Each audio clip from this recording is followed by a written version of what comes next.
श्री स्वामी रामानुज आचार्य जी की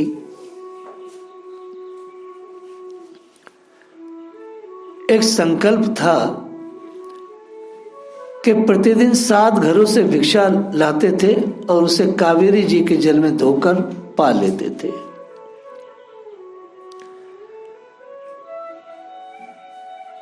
एक अधम ब्राह्मण स्वामी जी की हत्या करना चाहता था विष देके, क्योंकि वो चिढ़ा हुआ था कि मंदिर में इन्होंने बहुत सारे परिवर्तन और परिवर्धन किए थे। शुद्ध भक्ति का प्रचार करना और शुद्ध भक्ति बांटना जान हथेली पर रखना है भैया।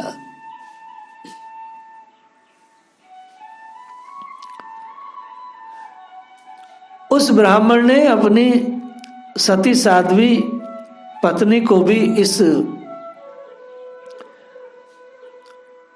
कुचर्ग में शामिल किया कि आज तुम इस भोजन में विष मिला दो और मुझे मारना है। लेकिन वह साध्वी भिक्षा तो दी, लेकिन भिक्षा देके रोने लगी, दूर खड़ी होकर के प्रणाम करके। सर्वज्ञ श्री स्वामी जी जान गए कि अवश्य ही कुछ दाल में काला है। अतः उस देवी को धन्यवाद देकर उन्होंने भिक्षान कावेरी में बहा दिया और भूखे रहे। इस दुखद संवाद को सुनकर गोष्ठी पूर्ण जी श्रीरंगम पधारे। जब श्री स्वामी जी को इनके शुभ आगमन का पता चला तो आगवानी के लिए कावेरी तट पर गए। गर्मी का दिन था। गोष्ठी पूर्ण को देखते ही श्री रामानुजाचार्य जी ने श्री कावेरी की तप्त बालुका में साष्टांग दंडवत पढ़कर प्रणाम किया। बहुत देर तक तप्त रेत में पड़े रहने पर भी श्री गोष्ठी पूर्ण जी ने इन्हें नहीं उठाया। ये दृश्य दूर से एक वैष्णव देख रहे थे। इनका नाम था किडव्यांजाचन। उनसे रहा नहीं गया। अब किडाम्बियाचन पास आए और आकर के बोले क्रोध में भरकर, निर्दय निष्ठुर क्रूर, आपने इनको अभी तक उठाया क्यों नहीं? क्योंकि किडियामाचन जो थे उनके हृदय में इतनी तरलता थी कि ये कैसे गोष्ठी पूर्ण जी हैं, इनके गुरु हैं और ये स्वामी जी को उठा नहीं रहे, रेते में तप रहे हैं।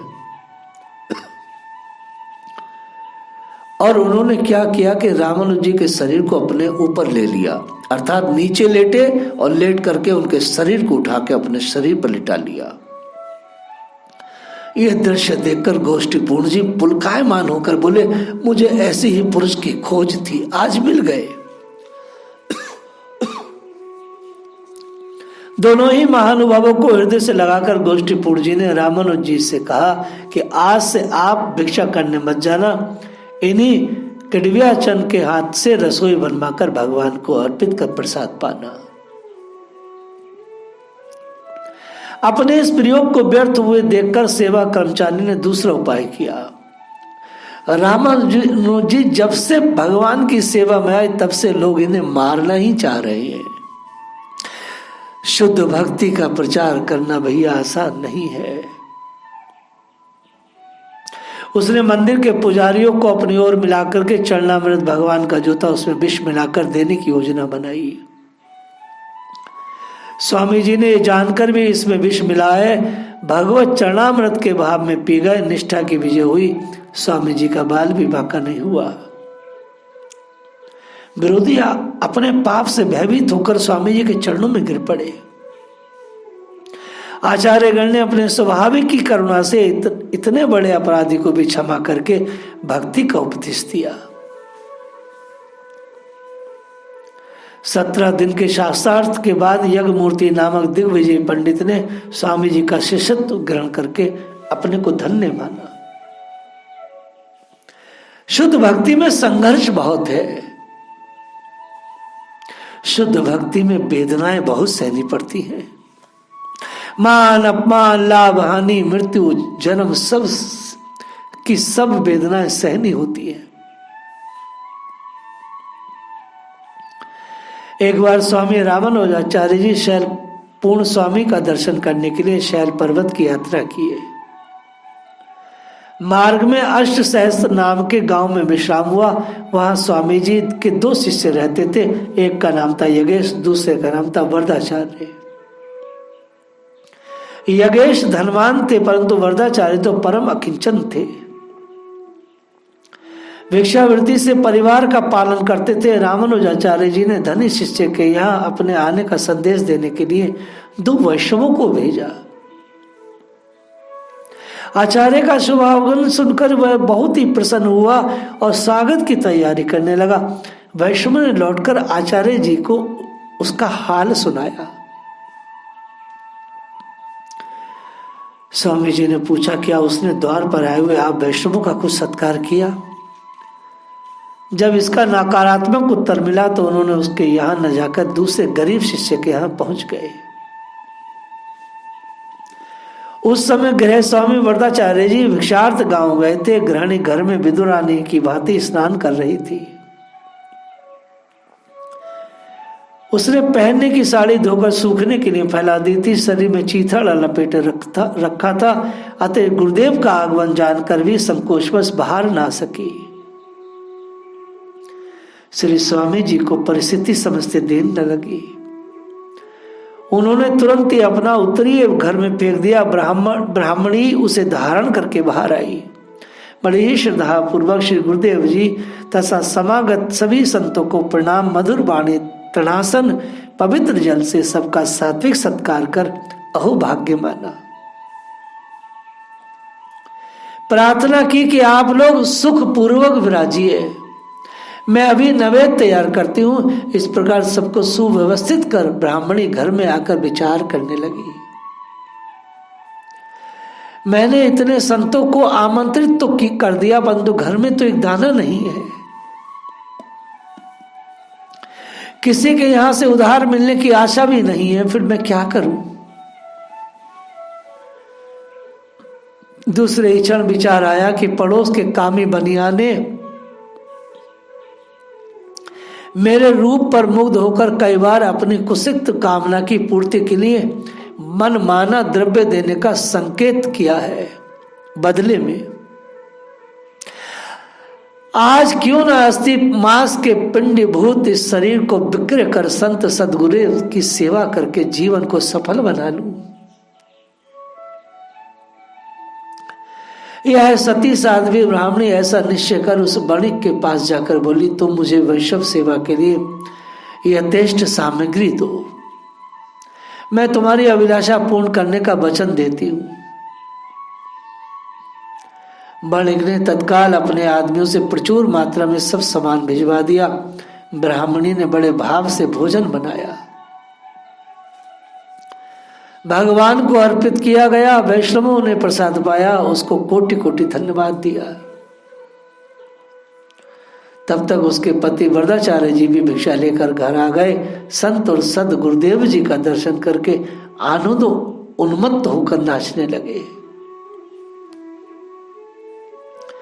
सेवा सत्कार के संबंध में जिज्ञासा करने पर पत्नी ने सब वृत्तांत सही सही बता दिया।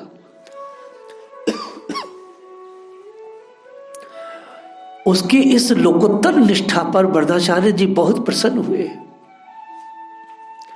और रहा नहीं गया तो आचार्य जी के पास जाकर पत्नी के भाव भक्ति की सराहना किए।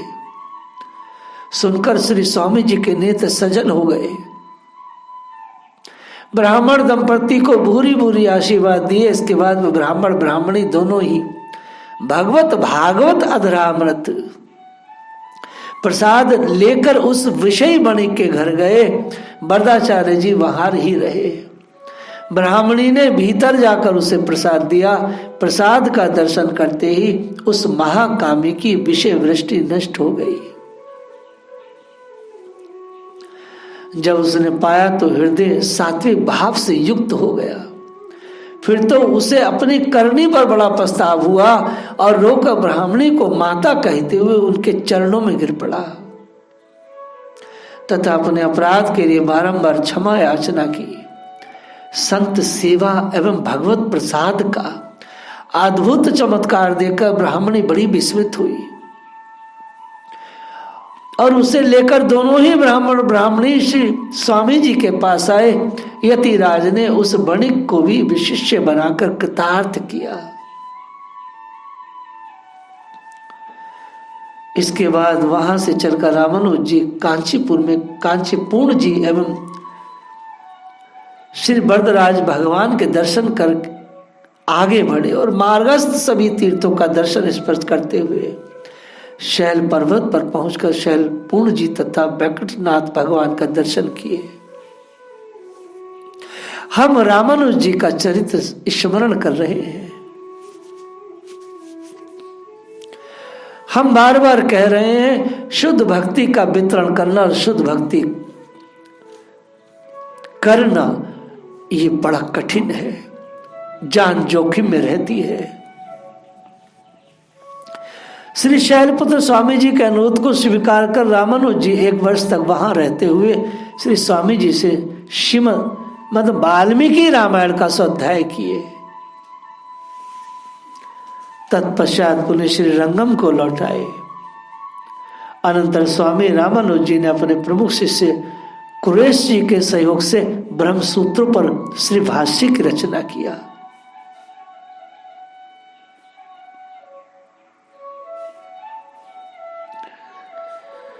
कई सिद्धांत ग्रंथों की रचना करने के बाद श्री स्वामी जी ने दिग्विजय यात्रा की और संपूर्ण देश में अपना सिद्धांत का प्रचार पुनः श्री रंगम चले आए। जिसके हृदय में जीव आत्माओं के उद्धार के लिए चटपटी लगी है वह तो निकला ही रहता है जगत भ्रमण पर। स्वामी जी के दिव्य उपदेश से असंख्य नर नारी भगवत सम्मुख हुए। बड़े बड़े नास्तिकों एवं विषय आसक्तों ने भी नारायण प्राणायाम होकर अपने लोक परलोक सुधार लिए। बड़े बड़े स्वामी जी के द्वारा एक अनुग्रहित होने पर एक शिष्य थे धनुदास जी। धनुर्दास जी ऐसे आचार्य निष्ठ हुए जैसे राम भक्त हनुमान जी हुए। ये इनको बहुत बाद में मिले थे धनुर्दास जी। इनके चरित्र को स्मरण करना बड़ा जरूरी है। आचार्य जी बहुत बड़े हो गए थे, बहुत लंबी आयु हो गई थी, तब जाकर के ये धनुदास नाम के एक वैष्णव उनको प्राप्त हुए और ऐसे थे जैसे भगवान के भक्त हनुमान हुए हैं। थोड़े बूढ़े हो गए थे। धनुदास जी और स्वामी जी का प्रेम दिनों दिन बढ़ने लगा। जैसे आप लोग हमारे साथ बचपन से रह रहे हैं और अचानक बहुत सालों बाद कोई ऐसा जीव आ जाए जिससे हमारा बड़ा स्नेह हो जाए, ऐसा चरित्र। धनुदास जी और स्वामी जी का प्रेम दिनों दिन बढ़ रहा था। यहां तक कि स्नान करने जाते तो धनुदास जी के कंधे पर हाथ धरकर कावेरी तट पर जाते और लौटते तो इसी मुद्रा में श्री रंगनाथ जी का दर्शन करने के लिए भी जाते तो इसी भाव भंगिमा में के कंधे पर धनुदास जी के हाथ रहता। नए एवं ब्राह्मण 13 शिष्य धनुदास पर श्री स्वामी जी का ऐसा असीम अनुग्रह देखकर कुछ पुराने ब्राह्मण शिष्य मन में कुढ़ने लगे तथा श्री स्वामी जी के ऊपर अनुचित पक्षपात का रोषारोपण करने लगे। दीन वत्सल स्वामी जी रामानुचार्य जी ने शिष्यों का संदेह दूर करने के लिए एक लीला रची। एक दिन रात्रि में सबके सो जाने पर यतिराज ने एक सेवक को बुलाया और कहा, सभी वैष्णवों की जो लंगोटियां टंग रही हैं बाहर थोड़ा थोड़ा फाड़ दो और स्थानांतरित कर दो एक दूसरे में इधर उधर। सेवक ने आज्ञा का पालन किया। प्रातःकाल जब सब लोगों ने लंगोटियों को अस्त व्यस्त देखा तो आपस में बड़ा भारी कलह किया। स्वामी जी ने जैसे तैसे समझा बुझाकर शांत किया। उसी दिन रात्रि में स्वामी जी ने अपने कई शिष्यों से पूछा, देखो आज मैं धनुदास को बातों में भुलाकर बड़ी देर तक अपने पास रखूंगा। उसी समय तुम लोग जाकर उनकी स्त्री का सब आभूषण उतार लाना। ऐसा ही किया गया।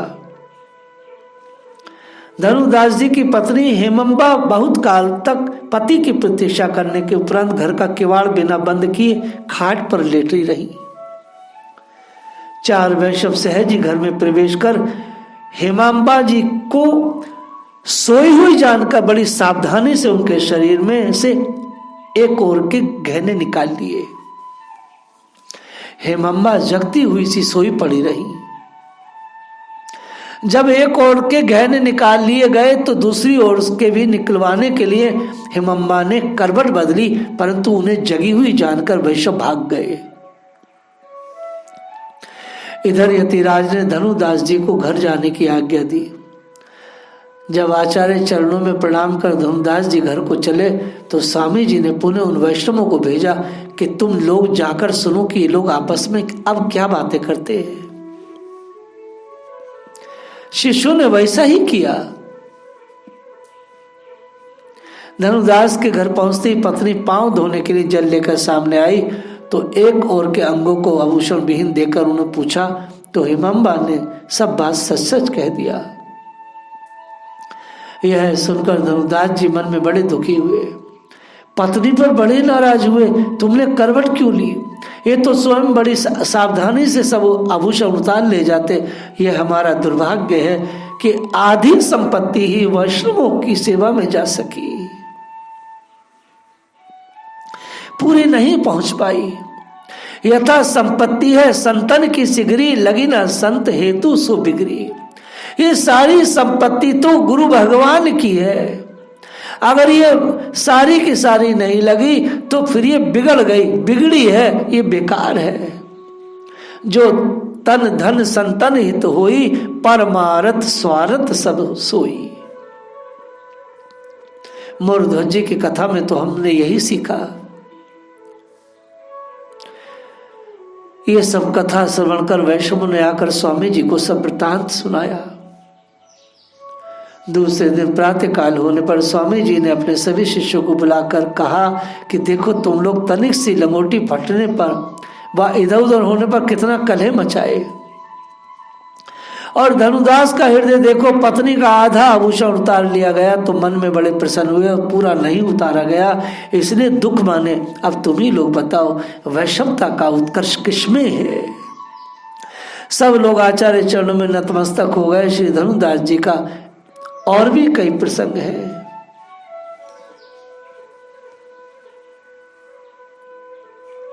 जिस समय स्वामी रामानुजाचार्य संपूर्ण देश में वैष्णव धर्म का प्रचार करने के लिए कृत संकल्प थे, उन्हीं दिनों चोल देश का कट्टर शैव राजा कोलुतुंग शैव धर्म का प्रचार करने के लिए कटिबद्ध था। स्वमत प्रचार के संबंध में विचार कर उसने निश्चय किया कि यदि रामानुज शैव मत को स्वीकार कर ले तो संपूर्ण विश्व शैव मतालंबी हो जाए, और यदि नहीं स्वीकार करते तो उनका वध कराकर स्वच्छंद रूप से अपने मत का प्रचार करूंगा। अतः उनको बुलवाने के लिए उसने अपने राज कर्मचारी भेजे। राजा का संदेश सुनकर साधु हृदय रामानुज जी अब उसके यहां जाने को प्रस्तुत हो गए। जब ये समाचार श्री कुरेश जी को मिला तो रामानुज जी स्वामी जी से निवेदन किए कि वह राजा के पास ना जाए, वह बड़ा दुष्ट है।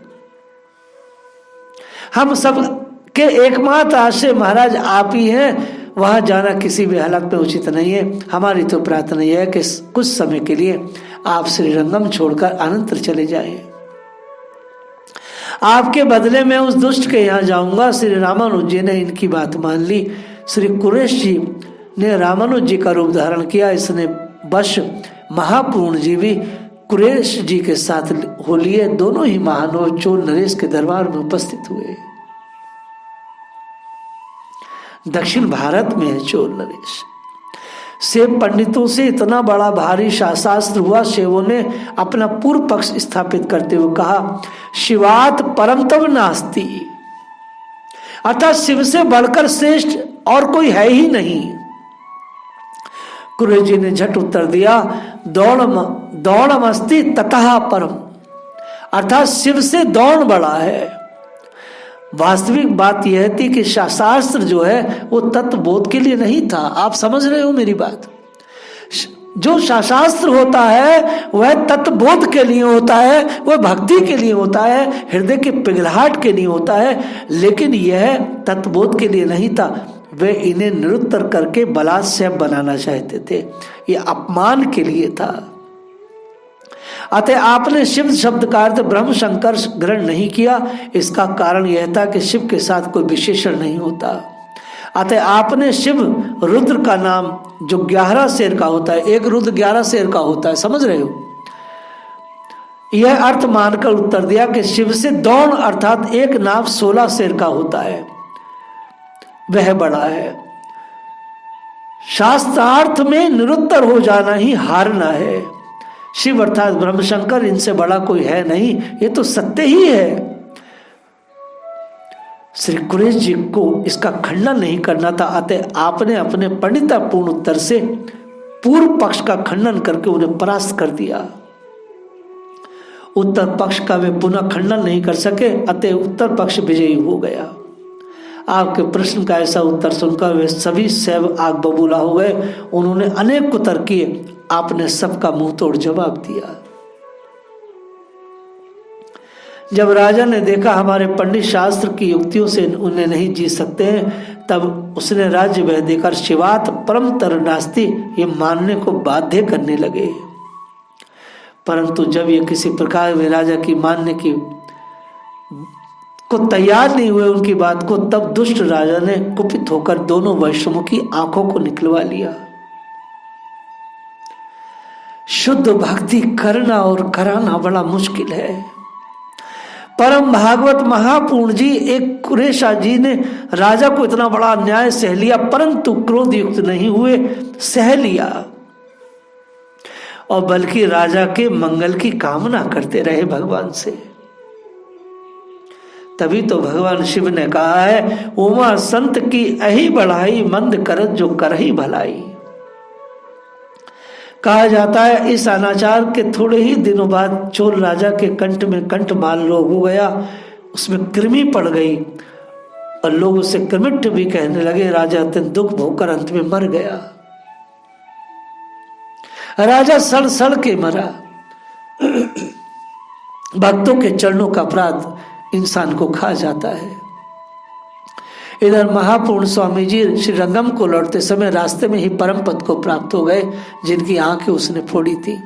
परंतु कुरेश जी को वरदराज भगवान की कृपा से पुनः सुंदर दिव्य नेत्र प्राप्त हो गए।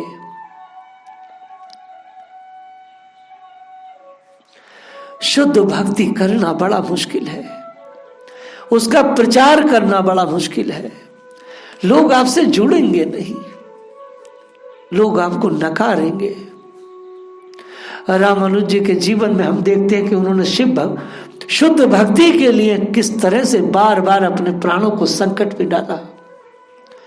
आगे के चरित्र को हम लोग कल स्मरण करेंगे। जय राधा।